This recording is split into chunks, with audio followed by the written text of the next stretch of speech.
Warning, the following podcast contains adult themes and explicit language. If you are a gimp, do not listen. Unless you are an actual gimp, in which case, do as you're told. Hello and welcome to the Between Two Fuds podcast, the home of your weekend, on this Monday night. Paul, I don't know if we should use that. How? Well, it doesn't really make sense. Oh, for fuck.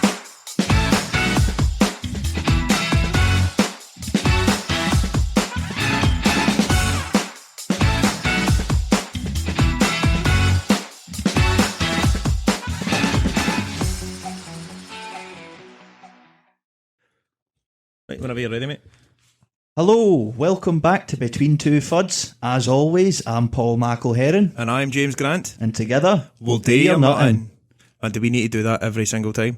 It's part of the show now. It's in the contract. What contract? The contract we signed so we get paid. You're getting what paid? Who's getting paid? Are you getting paid?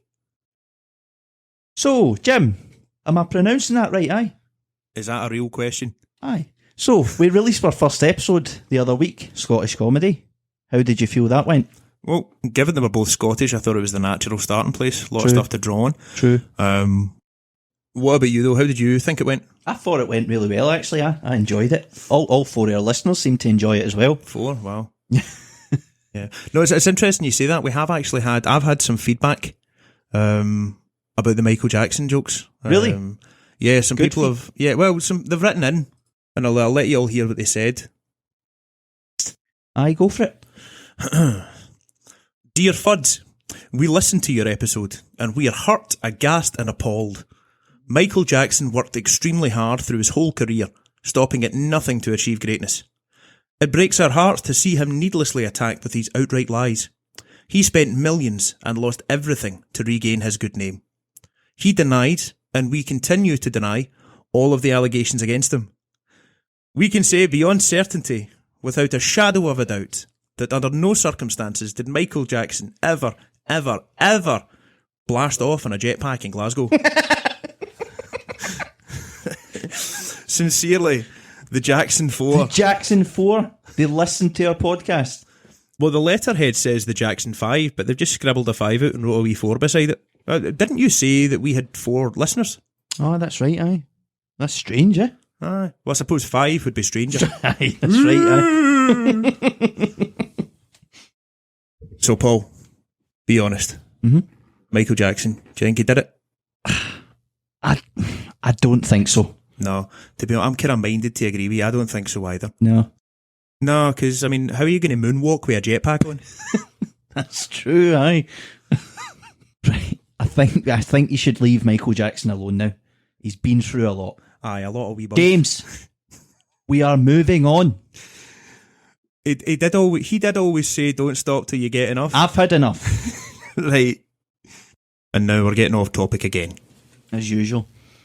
But aye, so it makes a lot of sense for the second episode to be British comedy, given that we're both British. No, well, no. But British comedy. So yeah. Given that we are both British. No. Don't say it. What? Okay. We live in the United Kingdom. Don't fucking say it. Okay. So, Paul, this is the point where you ask me if I've got any thoughts on today's episode. Yes. So do you have any thoughts on British comedy at all? It's interesting you say that, Paul. As a matter of fact, I do. The United Kingdom of Great Britain and Northern Ireland. Whoa. What the fuck? What the fuck was that? What, is Rule Britannia? Episode 2 is about British comedy? We're not having that. How? We're not doing that. We're not having that on my show. It's just a song. What's up with it? We're not doing it. It's not going in. Do you know what? I'm away at the toilet. We can discuss it in a minute, but that is not going in. Right. Is that him away? Disgraceful. Oh. Right, that's him now. The United Kingdom of Great Britain and Northern Ireland, a country that is home to 55.7 million former children, 12 million current ones, and at least 3 giraffes. This country was invented in 1927 by at least one person, and in the years before and since has given rise to some fantastic achievements for humanity and for comedy. When you think of Great Britain, you may get visions of the two Ronnies, Billy Connolly or Peter Kay. Unfortunately, you may also get visions of former Gavin and Stacey star and Daily knobhead James Corden, a man with all the charm of a slamming door. This small island nation has given much to the world, but we are also responsible for a lot of hurt, the legacy of which carries on today. Unspeakable afflictions such as smallpox, or the opium trade, or James Corden. So why is it that people hate James Corden so much? It can't quite be as simple as him fake laughing at everything his guests say, as if it's the funniest thing he's ever heard, because Jonathan Ross has been getting away with that for years. I don't think it's him at all. I think it's because of who we are as people. Since the Industrial Revolution, life in Britain has been hard. The working class were taught to be obedient, unthinking worker drones, ruled over by aristocrats and business owners. Any attempt at mocking them would result in brutality and destitution, so we learned to mock each other. In this way, Britain's sense of humour is a coping mechanism, and revolves almost exclusively around self-deprecation. You might not be able to escape your situation after all, but you can certainly laugh at it.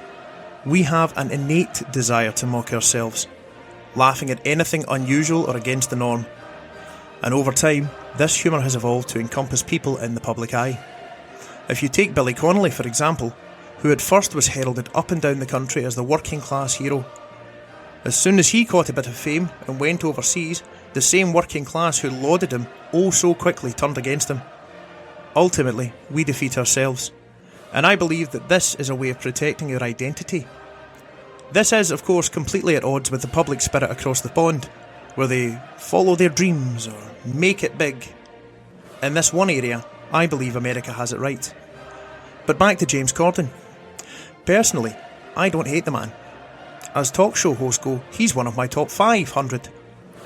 I imagine that when James Corden pitches an idea for a British TV show, executives accept that with the same reluctance they would show if they were offered a lift home from Anne McPartlin. But in the interest of fairness, and to give him his due, the man has done some fantastic things for Great Britain, such as leaving. Sorry, I had to get one last joke in. Let's move on. Comedy can be found in all regions of the UK, or at least people attempting comedy anyway. If you look at the unfunniest place in the country, Essex, you will see what I mean. Imagine booking a comedian for an event and Joe Pasquale turns up. Unthinkable. The people of Essex have a difficult relationship with the rest of the UK, and they have done for many years. This is because they steal. But if we focus not on the negatives for a moment, and instead on the positives, we see Britain standing tall on the global comedy stage, famous the world over for its deep insightful comedy that leaves listeners in awe of its rich, well thought out structure. Some would go as far as to call it philosophical. Now, the idea of philosophy may bring forth images of Socrates, or Karl Marx, or Voltaire, but there's someone in more recent memory that has been heralded as one of the world's greatest philosophers, as well as a comedian, hailing from our very own shores. I am of course referring to Jim Davidson. He once said, "I took the wife out last night, one punch." Esoteric wisdom like this can be hard to grasp for us mere mortals. With his insightful aphorisms about shagging birds and pulling out a testicle instead of your cock by mistake when you need to pee, clearly the influence is Plato. I am lying, of course. Through my teeth, in fact. Jim Davidson is not quite a philosopher. In fact, Jim Davidson defines himself as the working man's comedian, which is believable and somewhat ironic, given the amount of work it takes to find his jokes funny. So whether it be philosophy you're after, or just plain old comedy, Great Britain has it all. Nowadays, we have a global reputation to uphold, and we have done our best with this. However, in the past few years, our failure to halt the spread of the most contagious thing in modern times,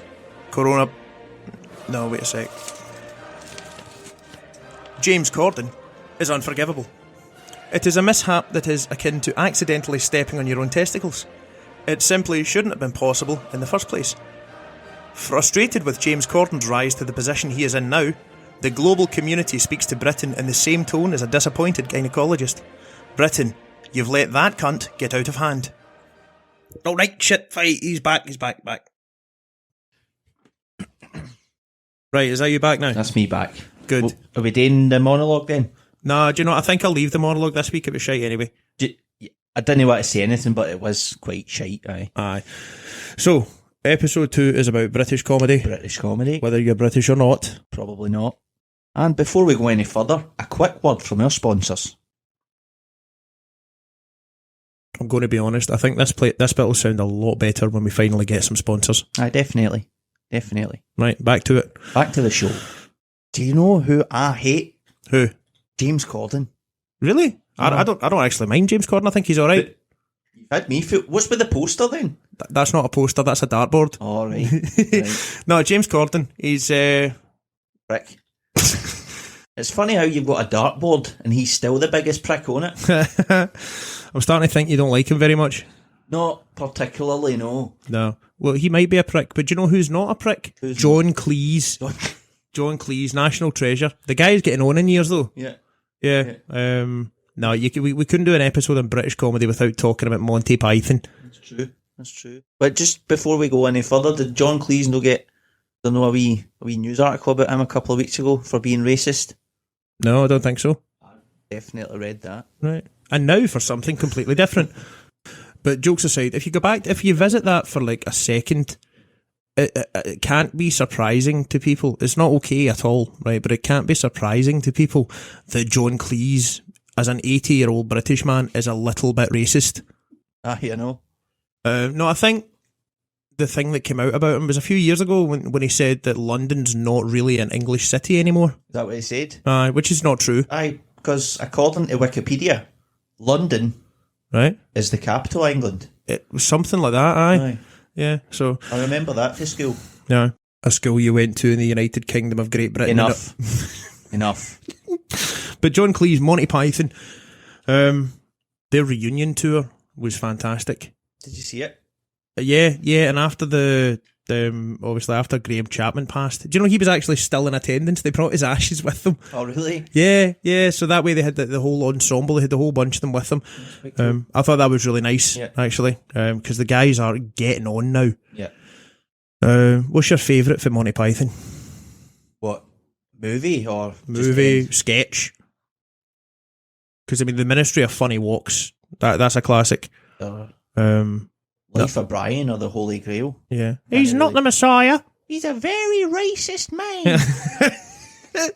Do you know what? We keep slagging him off, right? But John Cleese, he did an interview on the Alan Carr show. Did you ever see it? I don't think so. No, and the man is just a living embodiment of Monty Python because he's talking to Alan Carr the whole time, and he's just chucking peanuts at him while he's having just a dead straightforward conversation. I love that sort of absurd, like slapstick kind of humour to it. And then Alan pours him a drink, and he goes, and you guys can YouTube this. It's the best interview Alan Carr's ever had.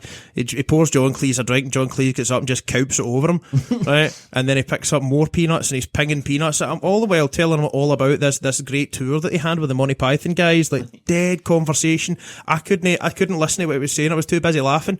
And then at the end, Alan Carr gets up with like a full bottle of Blue Wicked and cowps it over John. It's excellent, and you can see in Alan's face, he's like, has John Cleese just get like, if anyone else did that, the show would have been stopped. But because it's John Cleese, he's like, I have to just take this. I have to act like that was funny. Yeah. Either that or, if Alan Carr had done that to one of his guests, right, they would maybe have stormed off. Anybody else would have. That's happened a couple of times in like British TV shows. Did you ever watch Nevermind the Buzzcocks? Yeah. Preston. Yeah, Preston walking off over what was some pretty tame jokes. Yeah. Because Simon Amstel was not kind to a lot of his guests. Like there was the episode where Jermaine Jackson was on, and he was asking him, he was like, be honest, you look so young. Have you had any work done, any plastic surgery done? And he's like, no, just living a happy, stress-free life. And he goes, but you look so different to Michael. And like Jermaine Jackson got the worst beating of anyone I've ever seen on that show. So yeah, Simon Amstel, he was quite savage to a lot of those people. Watched it for, wasn't it? That's true. That was a big appeal. But Simon Amstel, it's like you don't really hear much from him now. He does some stand-up stuff, and it's really, really different to the way he was as a host. It's like the format, the different. Like some people are suited to just being straight up stand-up comics. Other people are great as like hosts, yeah, or as guests, if you like. And it's like John Cleese could do pretty much any of those, I believe. Because if you look, he's done the live stage shows with Monty Python. Then when he's on a guest show, he can just like charisma on command. He can pour a drink over people and still be found absolutely hilarious. But none of those guys from Monty Python ever really did the like straight stand up, did they? It was always sketches, always ridiculous. TV type stuff. Yeah. I think you mentioned about Monty Python, how you liked the whole Monty Python type of comedy, that, you know, the absurdness. Yeah, ridiculous. And I think that's what's good about British comedy as a whole, like how it's birthed many different types of comedy. Like my most favourite would be like the sarcastic type of stuff. That's true. Yeah. Like the type of comedy, you know, like the people that are being funny without realising they're being funny. Aye. Like the whole... Yeah, the dryness. Yeah, like Carol Pilkington. Carol Pilkington. Kind of thing. Or... That's funny. It's just when you're saying about sarcasm, like when you talk about sarcastic and dry comedy, not so much in the jokes that you write, because they're a lot more kind of obvious, if you like, right. But just your demeanour, you just channel Jack D and just day-to-day conversation. It's fucking amazing, man. Well, I'm glad you think so. Aye. You think so. I know, I was just saying about the... Carol Pilkington, he's hilarious without realising he's hilarious. Aye. Or probably the biggest example of that type of humour would be Trigger from Only Fools and Horses. Well, I wouldn't go that far. That one. That's 2 decades. Yeah.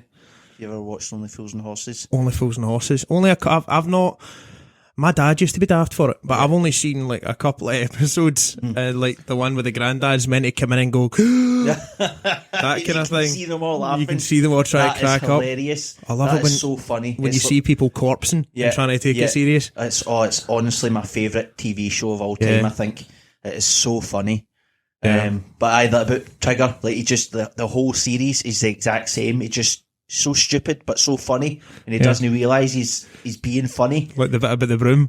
Aye. It said 3 handles and 12 heads over the years. Well, how is it the same broom then? Well, that's a picture of it. What else do you need? What other proof do you need? Oh, it's so good. When did that start? Only Fools and Horses?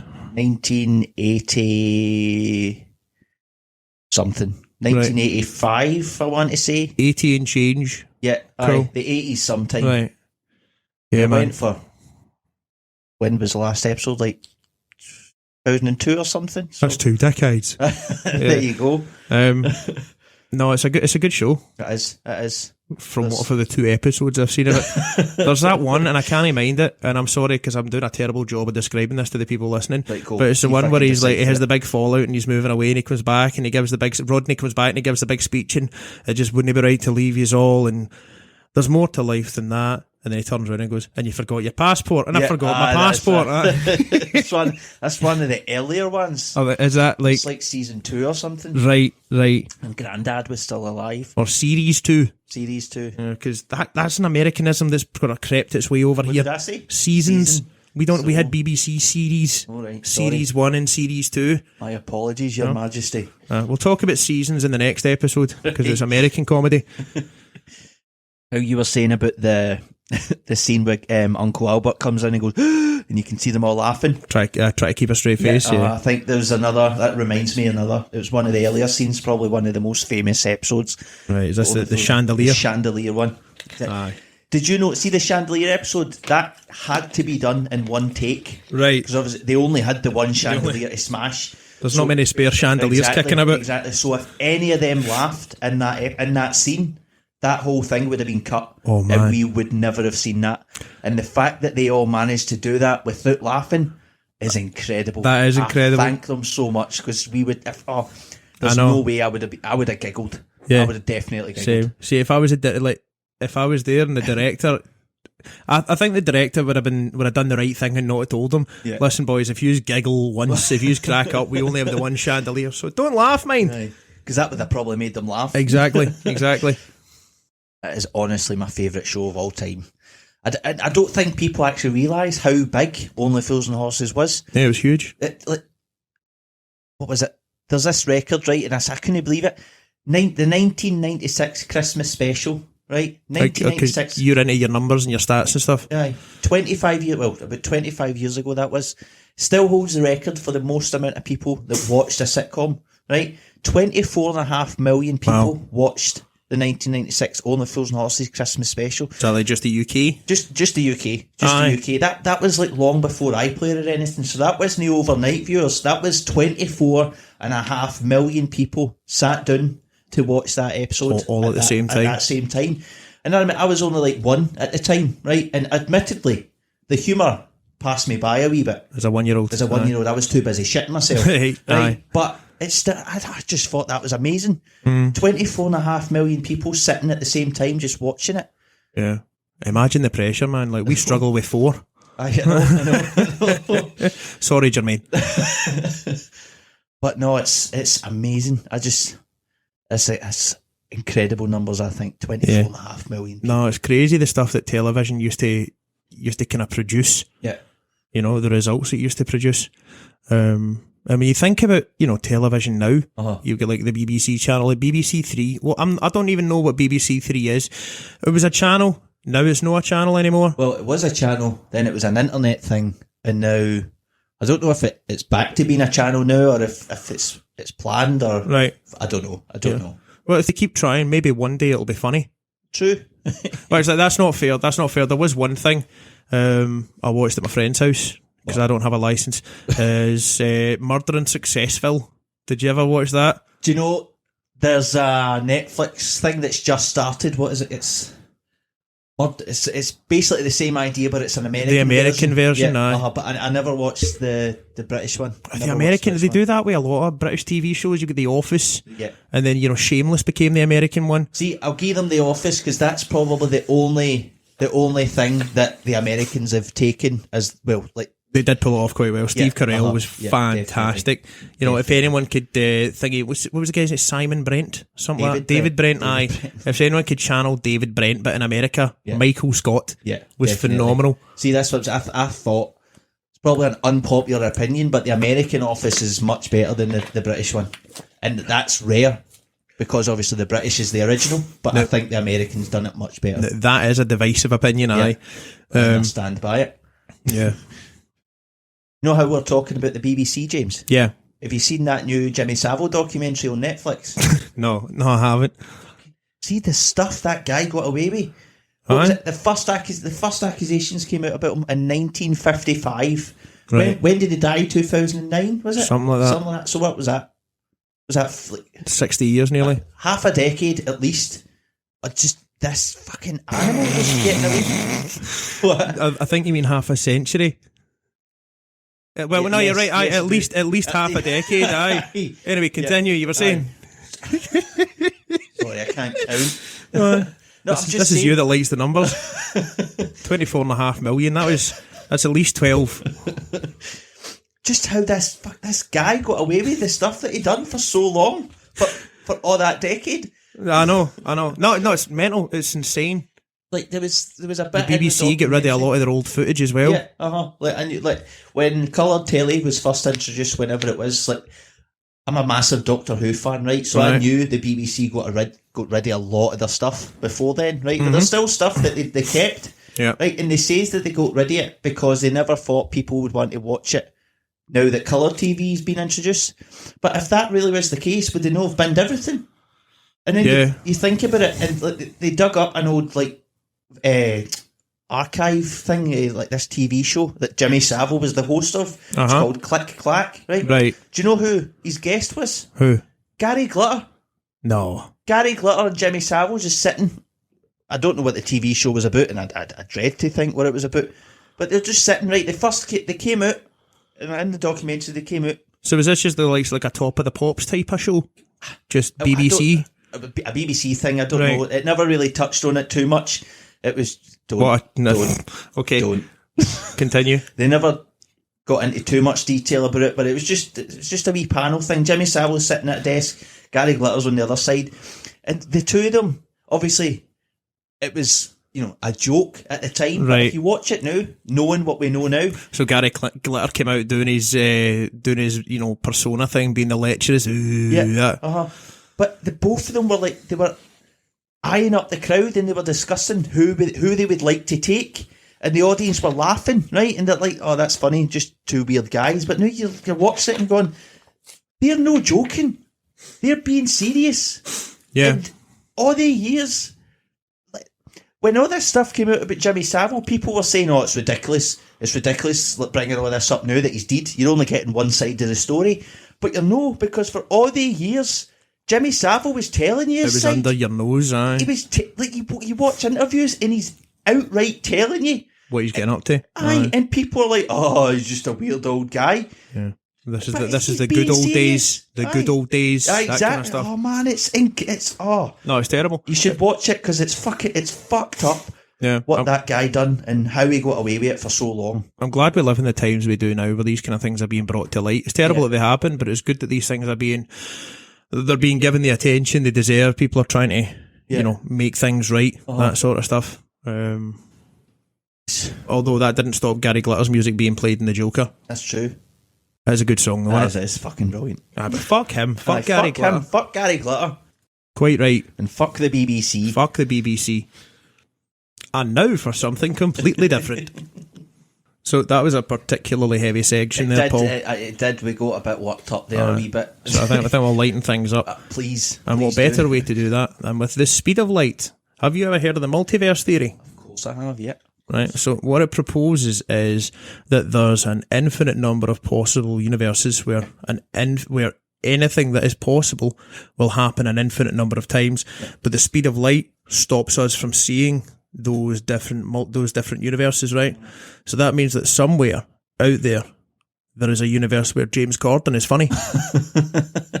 And it's just a shame that the speed of light is there because we'll never be able to see it. Is that your best effort, Paul?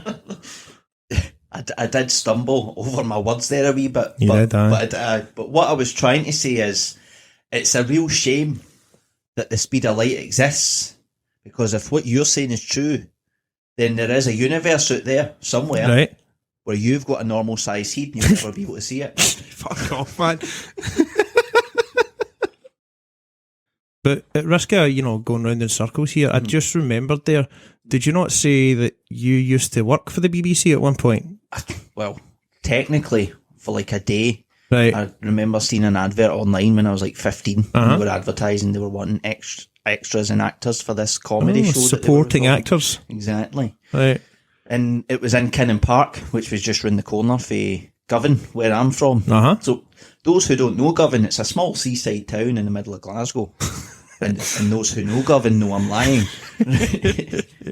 Right, but anyway. But it was just an advert I seen that they were wanting people to come and help record this TV show they were doing in Kinnan Park. It's called the Imran Yusuf Show. Right. If you remember Imran Yusuf. Never heard the name in my life. Really? Really never. He was a comedian, but he's still a comedian, I think, anyway. And he used to be on like Live at the Apollo and Michael McIntyre's Comedy Roadshow. Right, okay. Back in the day, back when that was a big thing. And the BBC gave him a pilot episode, and we recorded it. And that's about as far as it went. That's about as far as it went. It was all right. BBC, they got the first episode and thought, that's enough. No, it's black and white. Get rid of it. It's black and white. Get rid of it. Aye. I remember I was only like 15, so this was like my first experience with anything comedy related or telly related. Your big break in showbiz. Exactly. Right. And I remember telling all my pals that I'm going to be on the telly. I'm recording this TV show. No, what is it? And I told them it's the Imran Yusuf Show. And I remember them being like, "Oh, you're lying. You're making that up. You're not going to be on telly." Okay. And I'm like, if I was really going to make up that I'm going to be on the telly, I would tell you that I'm going to be on the Lee Evans Show or the Peter Kay Show, no the fucking Imran Yusuf Show. Right, because who the fuck is Imran Exactly. Yusuf? Sorry, Imran. Sorry, Imran. Aye. Yeah, he's small enough that he might reply to us. He might. I doubt it, but he might. Aye. Tell your 12 followers I say what's up. So, as we're getting towards the third act of the episode, Paul, one thing I would like that we kind of glossed over before, another British TV show I think is fantastic, Mrs. Brown's Boys. I don't think you want to call that a British TV show. Why? He's Irish, innit? Yeah, I don't want to start a war. You wouldn't want to start a war over that. That's it's been done before. Right, so Mrs. Brown's Boys, Brendan O'Carroll, the guy's done fantastic for himself. The brand he's built, the show is like in so many different countries. Yeah. Is he not actually Like, he's got a deal with Iceland But now. he's like the face of he's the face of foods. Like some foods is Mrs. Brown's Branded. own. Yeah, aye. It's funny. I was thinking about it. It's an Irish TV show, right? Yeah. Shown in Britain, based in Dublin, filmed in Glasgow. Aye. Do you know what foods he's the face of? What? Fajitas. Fajitas. That great Irish food. Aye, that's right. Aye, it was the Vikings that introduced fajitas To mainland Britain. Aye. Yeah. Uh-huh. They brought it over from tropical Norway. Yeah, that's right. But what am I actually talking about? Because, mainland Britain is not Ireland. No, it is not. Well, not anymore. Again, let's not go here. And it's what the British should have said. James, for fuck. But it is a good show, though. And it's really been successful. It's shown, it was shown in like 7 different countries. Is it? Aye. So, is that not the whole of Britain then? The whole of Britain, yeah. There's its episodes are shown. There's like 43 episodes, and they're shown all the time. Right. Is that what? Is there only 43 episodes? Only 43. Is there? 40 something, yeah. Stretch that out, honey. It's like the reception for Mrs. Brown's Boys. They did the Christmas specials. Yeah. This is why I was going to bring this up with the Only Fools and Horses bit, right? All but right. I kind of forgot. His Christmas specials were huge. Yeah. They were phenomenal. People really like, and that wasn't like a Netflixy streaming service type of thing. That was a live broadcast. That's like, because it's shown on the BBC. It's also shown on the Republic of Telly in Ireland. They broadcast that live, and it was massively successful. Mm-hmm. It's a great show. That is quite good. Really makes me want a fajita. That is just about everything I want. No, I think is your microphone away? Is your sound away again? Let me just go and footer with the Y. I'm just going to interfere with it, right? Cool. Don't worry, ladies and gentlemen. Jim will fix it. Fuck you, cunt! Alright, is that me? Am I back? You're back. Oh, good, I'm back. Sorry about that, folks. Technical problems. Okay, so that is the end of episode 2. Just before we finish, I would like to just say sorry to James Corden, Jermaine Jackson, Michael Jackson, the other 2. So the Jacksons then. Jackson's past and present. James Corden again. Yeah. Ireland. Brendan O'Carroll. Yeah. The Speed of Light. The Speed of Light. Sorry, Speed. I think that's just about everyone. Everybody else can fuck off. Everyone else can fuck off. Yeah. And without further ado, good night. Fucking hate that so much. That was so much worse than episode 1. Wasn't it? 2 fights. Between 2 fights. You got 2 fights. Between 2 fights.